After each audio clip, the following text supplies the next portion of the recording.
నమస్తే, నేను Roja. Welcome to special debate. America అధ్యక్షుడి గురించి అందరూ అంబ్రెల్లా స్టోరీ చెప్తారు.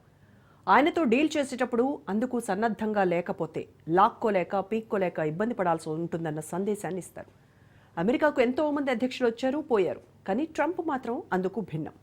అమెరికా ఫస్ట్ నినాదంతో అమెరికన్ల మన్ననలు పొందాలని చూస్తున్న ట్రంప్ ఏదైనా సరే ఇష్టానుసారం మాట్లాడేస్తాడు.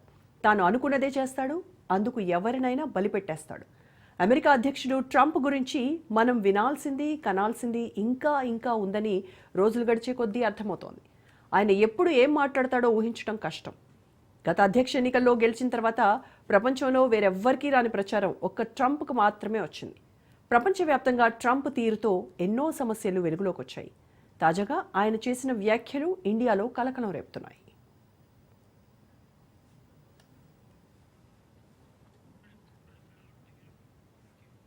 అమెరికా ఇండియాలో ఓటర్ టర్న్అవుట్ పెంచడానికి $21 మిలియన్ వెచ్చించడం అసలు వ్యవహారంలో ఇంట్రెస్టింగ్ అంశం.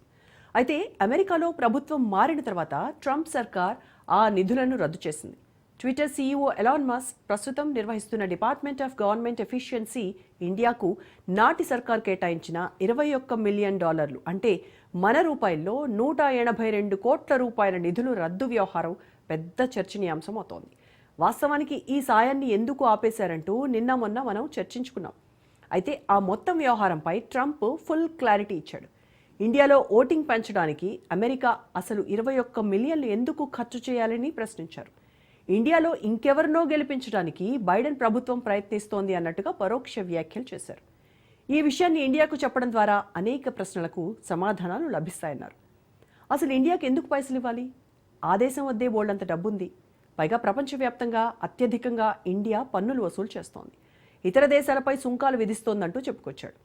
అయితే తనకు భారతీయులన్నా, ప్రధాని మోడీ అన్నా ఎంతో అపారమైన గౌరవం ఉందని చెప్పుకొచ్చాడు. అదే సమయంలో ఇండియాలో ఓటింగ్ పెంచడం సరే గానీ అమెరికాలో అసలు ఓటింగ్ ఎలా ఉందో తెలీదా అంటూ ప్రశ్నించాడు ట్రంప్.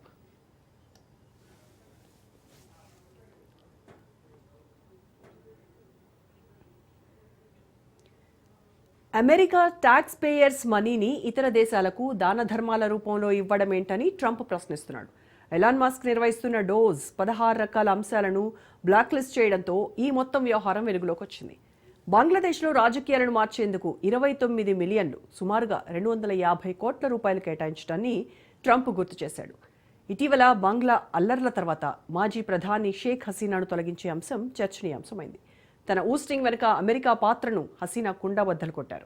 ఈ మొత్తం వ్యవహారాన్ని తమకు అనుకూలంగా మలుచుకునేందుకు ట్రంప్ ప్రయత్నిస్తున్నట్టుగా కనిపిస్తోంది. అమెరికా పౌరులు చెల్లిస్తున్న పన్నుల మొత్తాన్ని స్థానిక ప్రజలకు మాత్రమే వినియోగిస్తామని, అమెరికన్ల సంపదను ప్రపంచ దేశాలకు పప్పు బెల్లాల్లా పంచబోమని ట్రంప్ తేల్చి చెప్పాడు. మొత్తంగా అసలు ట్రంప్ చెప్తోందేంటి, చేస్తోందేంటి అన్న అనుమానాలున్నాయి.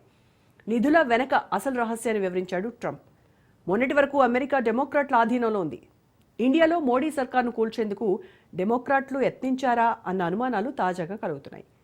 మోడీ ప్రపంచంలో శక్తివంతమైన నాయకుడిగా ఉన్నాడు. ఇప్పుడిప్పుడే ప్రపంచ సూపర్ పవర్గా ఎదుగుతున్న దేశాల్లో ప్రభుత్వ అధినేతలు శక్తివంతంగా ఉండటాన్ని అమెరికా జీర్ణించుకోదు. అందుకే బలమైన నాయకులను నియంతలు అంటూ సాగనంపే కుట్రలకు ఆజ్యం పోస్తూ ఉంటుంది. తాజాగా ఇండియా విషయంలో అసలు ఏం జరిగింది అన్నదే ఇవాళ మన డిస్కషన్ పాయింట్. రైట్, ఇక డిబేట్లో పార్టిసిపేట్ చేస్తున్నారు బీజేపీ నాయకులు పోరెడ్డి కిషోర్ గారు. నమస్కారం అండి కిషోర్ గారు. అలాగే విశ్లేషకులు లక్ష్మీనారాయణ గారు. నమస్కారం లక్ష్మీనారాయణ గారు. రైట్, ఇక స్టూడియోలో ఉన్నారు డాక్టర్ బిఎం వినోద్ కుమార్ గారు, Congress party NRI cell chairman. నమస్కారం సార్ వినోద్. నమస్కారం.